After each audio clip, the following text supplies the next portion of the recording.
Assalamu alaikum. My name is Fadwa Wazwaz, and I wanted to do a presentation today on diversity.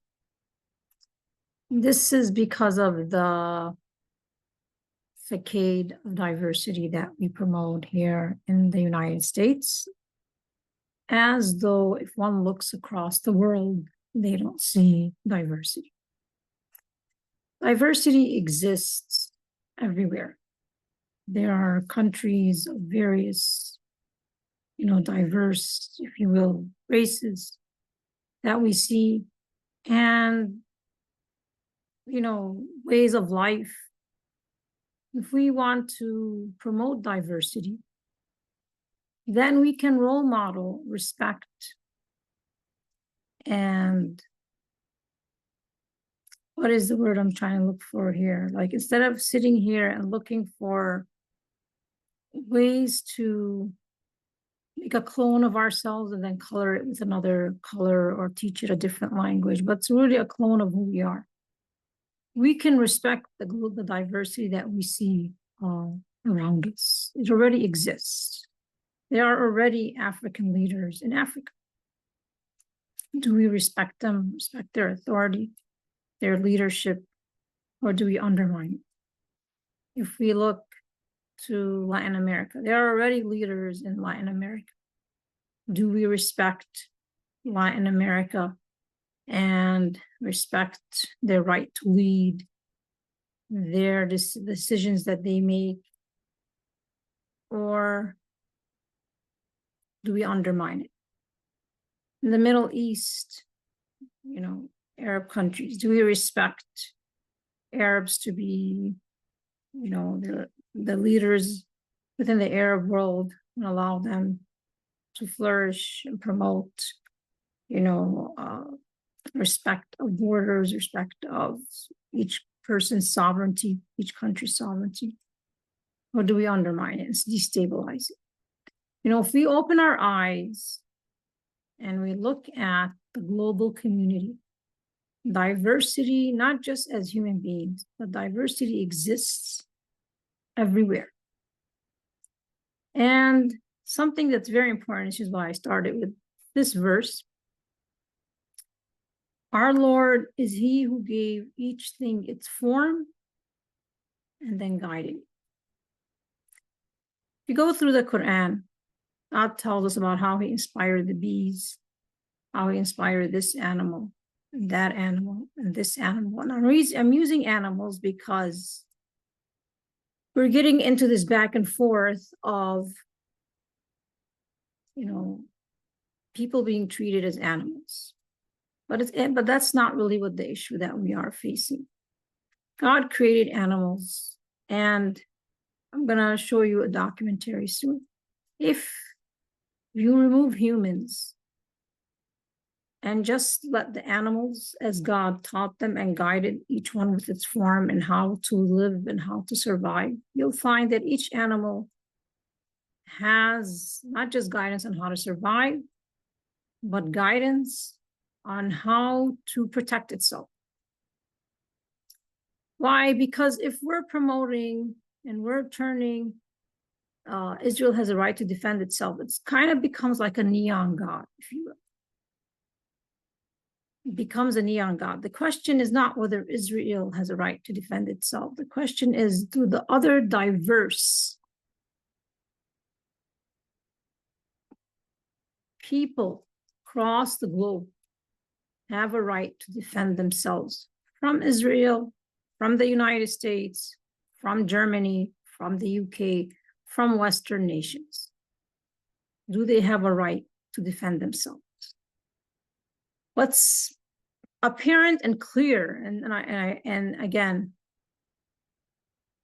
I want to stress that, look at this documentary, sit with yourself. What's apparent and clear is that we want to live in a world where some people have a right to protect themselves, and some people must remain perpetually unprotected. This is what we're nurturing. We're nurturing a world where some people have a right to survive and to flourish, and some people must constantly be dependent on us, so that when they act out of bounds, we say no food, no water, no electricity. This is the kind of world that we are nurturing. And when Moses went upon in peace, I was going to leave this for later because I'm going through every month talking about series. When Moses went to the Pharaoh, notice the response that he gave the Pharaoh. Because what is the Pharaoh? The Pharaoh is a tyrant. He represents the archetype of ego. When you're somebody who turns to their ego, you cannot acknowledge and recognize that other people have a right to protect themselves from you, that other people have a right to exist outside, having to depend on you. You cannot accept that. You see yourself as the God. And your arguments seem to cover other arguments that you're hiding. They're kind of like you have to move the mask to see it. What you're not recognizing is God created all this diversity, gave everyone its form, and guided it, how to survive, how to eat, like how to protect itself. Everyone has weapon. If you study the animal kingdom, I watch a lot of documentaries on animals. The bees, they have their ways that God gave them to protect themselves. If you study ants, they have a way that they come together to protect themselves. Every animal was given a means by God of how to protect itself from predators. So self-defense and self-protection is something that is innate in every animal and every human, and it's a right for everybody. That's what an eye for an eye means. It doesn't mean go take out someone's eye. It means that everyone has a right to life and has a right to protection, to guidance, to sustenance. It's not just the Pharaoh, and that everybody that has to be protected and defended, and everybody has to be walking on eggshells around the Pharaoh. Notice the response that Moses gave the Pharaoh. Our Lord is he who gives each thing its form and then guided it. Our Lord is he who gave each thing its form and then guided it. And so then Pharaoh goes into, again, things that you cannot investigate now. And this issue of going into the past, it's kind of, again, like some Israelis say, well, 2,000 years ago, we were here.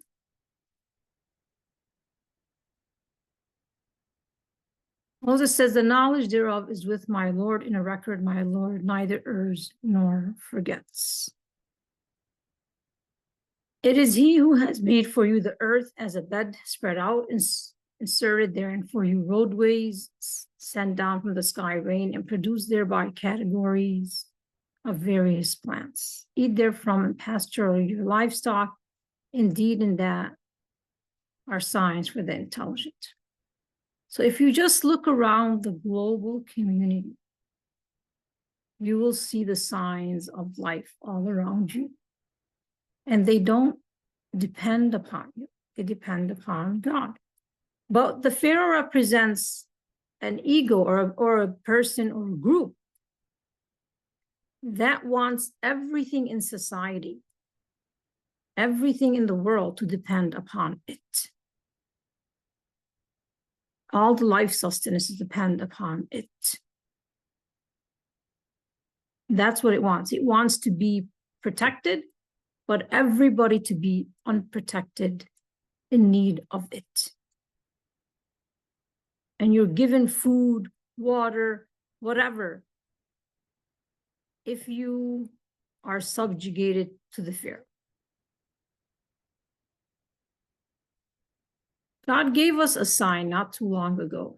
Let me show you the video. Sorry, here it's right here. It's called the Wildlife Takeover, How Animals Reclaimed Chernobyl. And the reason I use this is because we're constantly talking about people are like animals, people are like animals. So we're making these comparisons. I can bomb if they're animals. I can bomb because they're animals. I can bomb this because they're animals. Well, let's just say move humans, and let's see, based on this verse,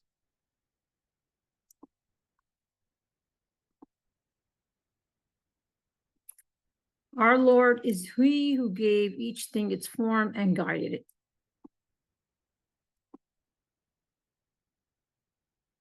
When we remove human beings, remember the Chernobyl is because human beings that we need. It was a nuclear disaster in 1986 that we need to these nuclear powers. It's a sign of I need to protect myself while making sure everybody else is unprotected. So that way I can kind of like the Pharaoh, control and run the show and make sure that everybody is in need of me. But when humans vanished from here, from this particular town, what this documentary shows was that the wildlife, supposedly, like we're constantly comparing, you know, this to again, animals. When we removed humans from the scene, God showed us as clear as day. You got the sign right there, as clear as day, that animals were given insight how to live, how to sustain, and he guided every single animal. We know animals, they all have their means of protection. Everyone seeks to protect itself and its group. And they learn from how God inspired them how to survive. What we see in this documentary is that it's amazing how life flourished and all the animals, wildlife animals, started to come together and flourish, you know, like they reclaimed the land and they seem to be able to live with each other. We humans are the ones that are unable to live with each other because we're not following God's guidance. And so that's what the Chernobyl disaster is all about. But these animals who don't have a choice, they're following God's guidance. Well, who's better, us or them? It migrates through water and wind, and the levels of contamination in animals have varied over the years. While some radiation decays, it can also make its way through the food chain. So you see all type of animals. It's a 50-minute documentary. They show you all type of animals. But it's hard to accept that this is still a post-nuclear landscape. Look. Until then, we have the stories of creatures that are thriving here, like the cat family. The boat is now deep in snow, and the footprints leading away into the distance belong to the mother. As she crosses from the radioactive, he is now in control of the area the cats once held. With the worst of the winter still to come, she will need to find shelter. The house looks very like the one she's left behind, but there are signs that this one may not be empty. She may not know it yet, but this is going to be her new home. Makes an easy kill. Predators lurking in the shadows of the old building can bring. So if you read it, it just, again, soon intensified the ground levels of radiation. All types the of animals of the exclusion zone are all radioactive. But the predicted genetic mutations are extremely rare. One strange phenomenon is the change in sexual behavior of the river's aquatic worms. They used to reproduce asexually or alone, but they've started having sex with each other. Sexual reproduction may strengthen genes that could protect them from radiation damage. Chernobyl's wildlife may be more remarkable than we think. It's in the video, but again, we're constantly making comparisons to animals, and I think it's kind of like the animals are saying, excuse me, don't insult us. Don't compare yourselves, humans, to add to us. If you are removed, we are able to follow God's guidance and thrive. And here's evidence as clear as day before you. The problem is not that X or Y is like animals. The problem is you are rejecting God's guidance on how to live in a way that all of you are allowed to thrive. All of you are allowed to be protected. All of you are allowed self-defense. You continually want one person or one group or one part of the human race to be the Pharaoh and the others to be unprotected, dominated, enslaved, subjugated. So the animals accepted this. We are here. I think the animals are saying, please don't insult us. It's clear as day, we can thrive with God's nature on earth without you just fine. The evidence is as clear as day. We recognize the guidance, we accept it, we have that, they're like more intelligent than humans right now. You're not accepting that. You're still arguing and debating. 40,000 people killed in Gaza, and you're debating and debating and debating. It's like, what words need to be said for you to recognize when you kill others, they have a right to defend themselves from your brutality and from the killing that you're engaged in. It's not like it happened on October 7th only. You've been engaging in nonstop oppression even before the state of Israel was created. Your leaders are terrorists, they're war criminals, you've been engaging in perpetual war crimes. And you're like, Israel has a right to defend itself. The question is, do those around Israel have a right to defend themselves from Israel? Does Iran have a right to defend itself when you violate its sovereignty? Does Lebanon have a right to defend itself? You violate its sovereignty. So you can't be attacking your neighbors every time you feel like it, and then hiding behind Israel has a right to defend itself, the way the Pharaoh was hiding behind self-defense when it was oppressing other people. Again, this is just a call out from the animal kingdom. Please don't insult us. We accepted God's guidance. You humans did not. I want to end with this piece that I wrote. It was based on this understanding about diversity.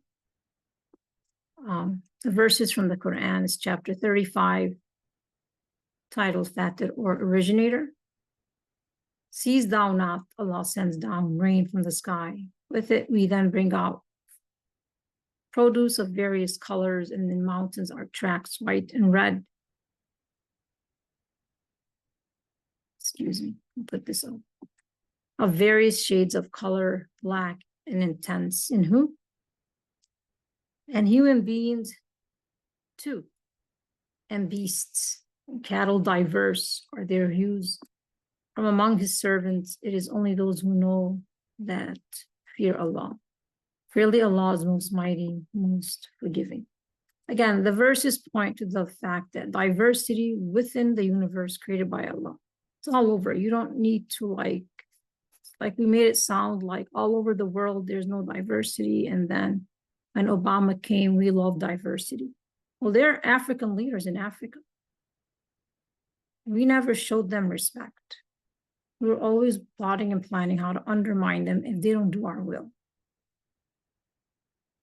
Diversity is all around us. There is no homogeneity or uniformity. All shades of color and various types of creation everywhere. Diversity in the food we eat, not just in color, but shape and size. Even in the mountains are variations of colors. Likewise, with human beings and animals, you can be identical twins, and there's diversity of temperaments and dispositions, personalities. Do we respect that? Diversity is a sign of God's wisdom and might. And it's when people accept his guidance, like the animal kingdom did, they thrive, they all thrive. None of the animals became extinct. Once you remove the humans, there was no Pharaoh that stood out of the animal kingdom, and everybody was left unprotected. Everybody thrived. They figured out their means of survival as God guided them, how to protect themselves. They figured out the way to survive and sustain themselves. And then you had all these different type of animals thriving. Such depth of diversity, again, points to the designer of a wise plan. I don't want to go further into this, but again, don't insult the animal kingdom. The animals accepted God's guidance. We did not. We are creating a world of Pharaoh and his slaves. The arguments that Pharaoh made, self-defense, are the arguments that we are making. If you remove humans, as humans were removed here, that God gave you a sign as clear as day, all the animals thrived.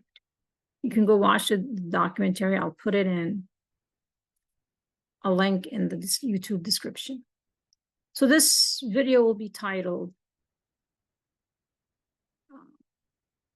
Don't Insult the Animal Kingdom. They surrendered to God. We're the one who wrestling with God. Thank you very much. Assalamu alaikum wa rahmatullahi wa barakatuh.